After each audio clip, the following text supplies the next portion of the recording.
Lectura del Santo Evangelio según San Mateo. Genealogía de Jesucristo, hijo de David, hijo de Abraham. Abraham engendró a Isaac, Isaac a Jacob, Jacob a Judá y a sus hermanos. Judá engendró a Tamar, a Farés y Sará, Farés a Esrón, Esrón a Aram, Aram a Aminadab, Aminadab a Naasón, Naasón a Salmón, Salmón engendró de Rahab a Booz, Booz engendró de Ruth a Obed, Obed a Jesé, Jesé engendró a David el rey. David de la mujer de Urías engendró a Salomón, Salomón a Roboam, Roboam a Abdías, Abdías a Asaf, Asaf a Josafat, Josafat a Joram, Joram a Osías, Osías a Jotán, Joatán a Acaz, Acaz a Ezequías, Ezequías engendró a Manasés, Manasés a Amós, Amós a Josías, Josías engendró a Jeconías y a sus hermanos cuando el destierro de Babilonia.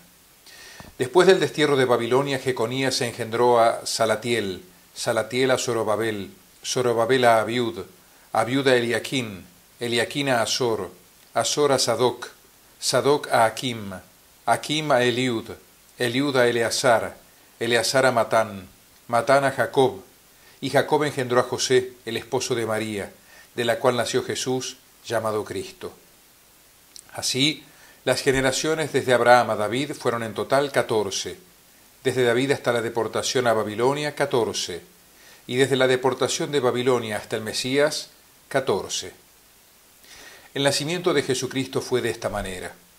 La madre de Jesús estaba desposada con José, y antes de vivir juntos resultó que ella esperaba un hijo por obra del Espíritu Santo.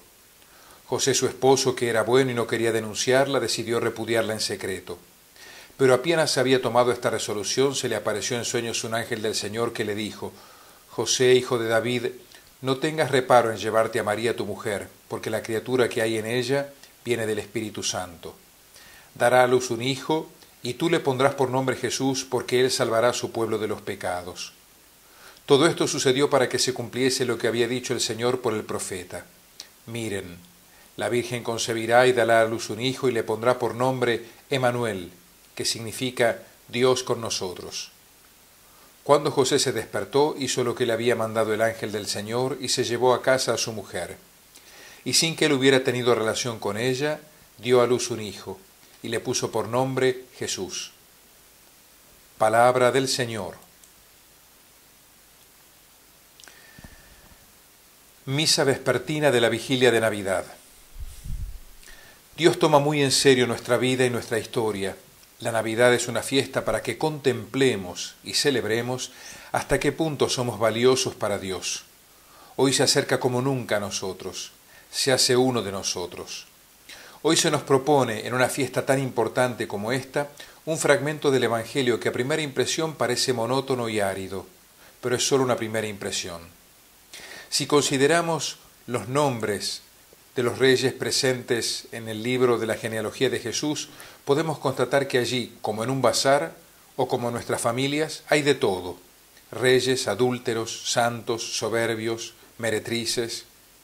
Es casi como una síntesis de la historia de la salvación, en su marcha lenta y sinuosa, tanto en sus momentos más decisivos y luminosos, como el ascenso al trono del rey David, como en sus momentos más amargos y oscuros, por ejemplo el exilio, pero siempre en su orientación más o menos consciente hacia el Mesías.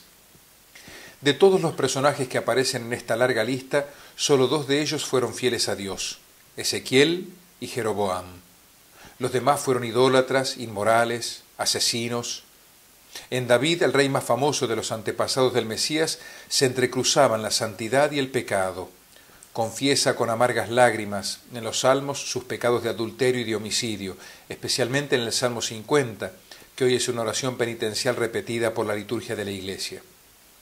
Como quiera que sea, Jesucristo es presentado como profundamente enraizado en un pueblo concreto y así en las entrañas de la historia humana. Más aún, es el definitivo heredero de las bendiciones de Abraham y de la gloria de David. Las mujeres, es insólito que aparezcan mencionadas en una genealogía que Mateo nombra al inicio del Evangelio como madres que transmiten la vida y la bendición de Dios en su seno, también suscitan conmoción. Todas se encontraban en una situación, llamémosla así, irregular. Tamar es una pecadora y Rahab una prostituta. Estas dos antepasadas de Jesús nos recuerdan su solidaridad con los pecadores, que Él viene a salvar. Por otra parte, Ruth es una extranjera, y de la cuarta mujer no se atreve a decir ni siquiera el nombre. Solo se dice que había sido mujer de Urías. Sabemos bien que se trata de Betsabé. Estas otras dos nos recuerdan la universalidad de la salvación que trae el Señor. Para Él no hay extranjeros, ni tampoco parientes innombrables que es mejor olvidar.